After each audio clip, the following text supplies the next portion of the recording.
What's up, guys? So I got my tires in today. Check it out. Front one and the back one, and we got some tubes here. I'll be getting those out there and putting those on here real soon.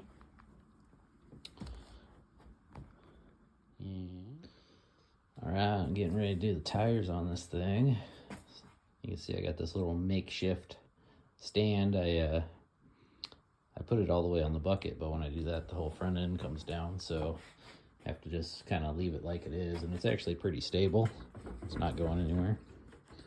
But as you'll see, these tires, look at that. I don't know if you can see that in the picture, but it's completely collapsed on that right side, so when you spin it, it's just all messed up looking. But if you actually look at the rim, it's pretty straight. It's just the tires, so been sitting so long, it's so compressed and just old and getting rotten. So I'm gonna get started on these. I'm not gonna show you how I'm doing it because it's just gonna take too long, but I'll go ahead and show you once I get them on what it looks like.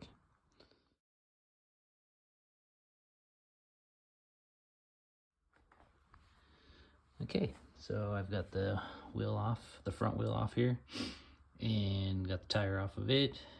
And so what I'm going to do now, as you can see, there's just some light surface rust. It's doesn't look like there's any pitting or anything that I can tell.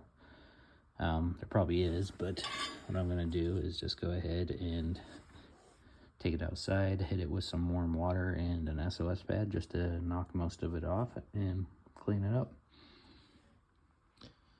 Okay, so cleaned up the rim a little bit. You can see it looks much better. A little hard to get in there without taking the spokes out, obviously, but that's okay. If he wants me to go that route, we could go that route, and I could take the spokes out and get it cleaned up, which wouldn't be a bad idea, because then we could actually get these spokes cleaner or send them off and get them re-chromed, or possibly buy some new ones if they make them. I'm going to go ahead and run the drill in here with a wire brush, because you can see it's got some pretty heavy rust deposits built up in here. I want to get it smoothed out. As far as that goes, the rim strip, that's all there was in there. So you can see this old tube has had a patch there and a patch here, so that's kind of interesting. I guess it works. So anyways, I'll get that cleaned up and either new rim strip, or I might just use some electrical tape, and then we'll get that tire put on.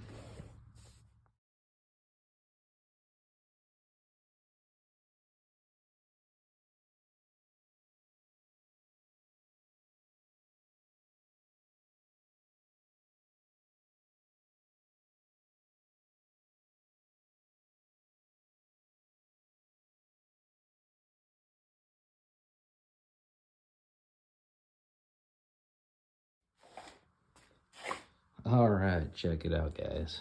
New tires, tubes on, wheels are nice and cleaned up, looking pretty good, front and rear.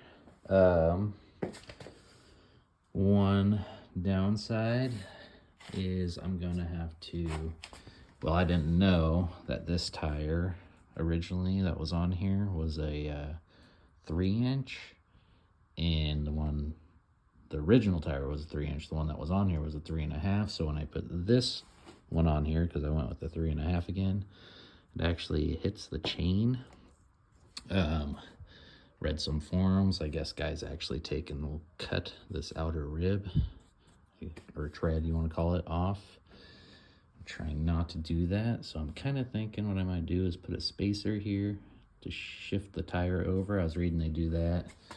And then on this side, you just cut that one down, so maybe like an 1/8, and then I'll probably shift the sprocket back to the left, so that way it keeps everything in line. That's my thought. As far as that goes, I got that done, and then I got all new cables on, which is pretty awesome. Those turned out to be really nice. Like I said, if you need parts, you just, I believe it's Hodaka parts.com. The only one of concern, honestly, is the throttle. So as you can see, before it engages, it's then it engages. It's got a little bit of slop, and it's cranked all the way out basically on this and on the carb. Not sure if they made the wire too long or what. My old one is still good, so probably gonna take that off and give it a look over, just make sure it's the same length, see if there's some kind of adjustment I'm missing, and go from there. So it's coming along nicely. I think the next thing I'll probably do is we'll probably get the oil changed in the engine here, and I want to get this tank cleaned. So I bought some of this to start with and dump that in there. I know people say they use vinegar. Just trying to get it cleaned out to good enough to get it running for now, and from there we'll probably do the carb. So hopefully you guys are enjoying these little videos. It's a fun little project at the moment, and you guys have a great day.